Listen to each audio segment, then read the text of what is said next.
And welcome to Hannity. And tonight, his highly anticipated tell-all should be making the Clinton campaign very nervous tonight. In his brand new book, Crisis of Character, a White House Secret Service officer discloses his firsthand experience with Hillary, Bill, and how they operate. Gary Byrne details what the Clintons are like, far away from the public eye. Now, he has a lot to share, so let's get things started. Joining us now on an exclusive is former Secret Service officer Gary Byrne. How are you? Good to see you, sir. Thank you, Sean. You wanted to be a Secret Service officer your whole life. I did. Yeah, I did.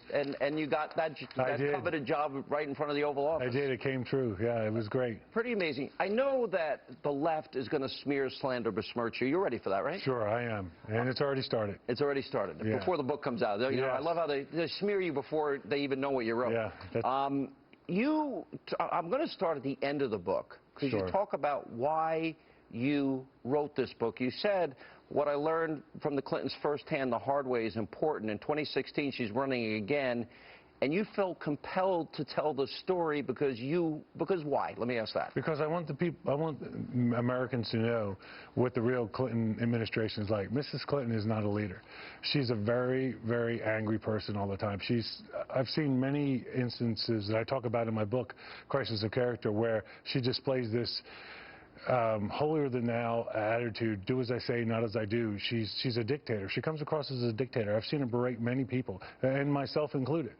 And I've never seen any example that would lead me to believe that she could lead this country. I mean, you know, you describe a woman that is very phony. In other words, you talk about how she'd tell you to go to hell or tell another agent to go blank himself. Correct. And how she threw a Bible at a Secret Service officer or agent. Yes, sir. Okay, and the vase story, which we'll get to in a minute. Right. But if the cameras were on, she was close to Bill, but it was manufactured. It was not real. Absolutely. Camera goes off, different person. Yeah. And if she had guests, she'd say, oh, he's my favorite Secret Service guy. Sure. She actually did that to me one time when she berated me about an hour before over something and then introduced me to this tour from Arkansas, a group of people that were getting a special tour, and told them what a wonderful, I was her favorite officer, and patted me on the back, and almost to the point where, like, I almost believed her, but I knew what the truth was. Yeah. I'd seen this behavior before. You said, and with Hillary Clinton's latest rise, I realized her own leadership style, volcanic, impulsive, enabled by sycophants, disdainful of the rules set for everyone else, has not changed a bit. A lot has been made about temperament and the temperament of a president. Yes. You're describing someone by far that does not have control of her emotions or temperament. Yeah, she exhibits some very dangerous behavior, as I would describe it. She gets angry at things that are policy issues that, you know, take time to fix, and she's got this attitude where she wants things fixed right now, immediately. She screams and yells at people, and there's procedures. You know, government is very bogged down with rules and regulations, and so yeah, there's many examples that I cite in my book where she blows up at people. Like I said, she's blown up at me before, and agents and her staff. At one time, I saw her staff so afraid to tell her about a mistake that was made. They weren't upset about the waste of the mistake, ordering the wrong invitations. They were terrified that someone was going to have to tell Hillary Clinton that there was a mistake made. Oh, by the way, you're not the only one to say this. George Stephanopoulos, he described her as having a horrible temper. Dee Dee Myers is another person. Yeah. And you even quoted George, I know, in the book. Yes. And then you write, though portrayed as a long-suffering spouse of an unfaithful husband whose infidelities I personally observed, and we'll get to that in a minute, and know to be true, she was anything but a sympathetic victim. Correct. Their relationship seemed so strange and volatile at times, and she would continuously berate people, as I mentioned before, but she was like two different people. Again, she would be polite and nice to everybody when the cameras were on, and then when they were off, she was just cold, distant. Seconds later. Just almost instantly. I mean, that's what I've experienced quite a few times. Yeah. All right, look, you tell a couple of stories, and I think our audience would want to hear them. Sure. One story is the vase story. Sure. The other story is the blue glove story. Right. And I think they give some insight into what you saw on a regular basis. Sure. So the vase story is, I came in one morning to go to work early, came in, worked out, and then as I headed over to the post, I ran into house residence workers that were going home, and they said, oh, you better go over and see your buddy. We had a problem last night.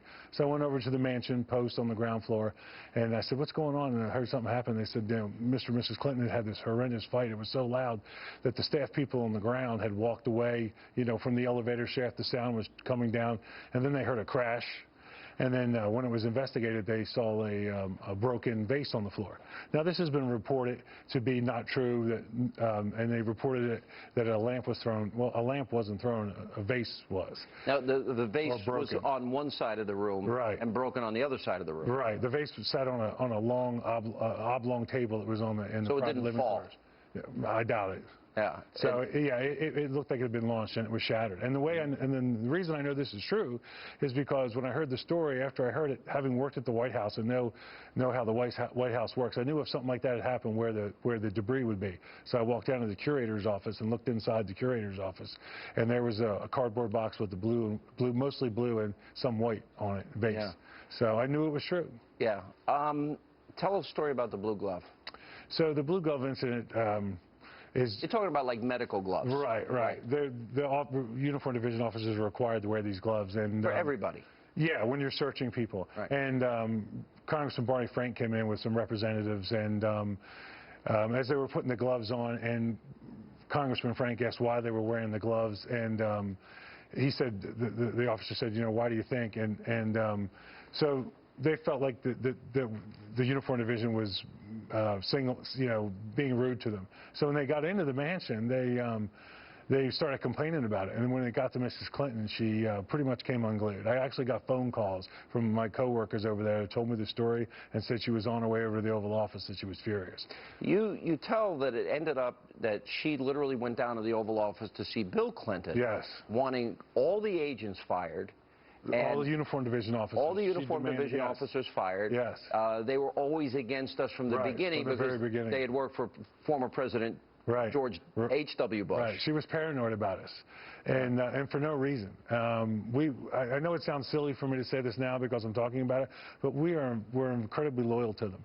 And many times, as I detail in my book, Crisis of Character, I tried to help them. I tried to do the right thing for them and hide some of this stuff, but you couldn't help them.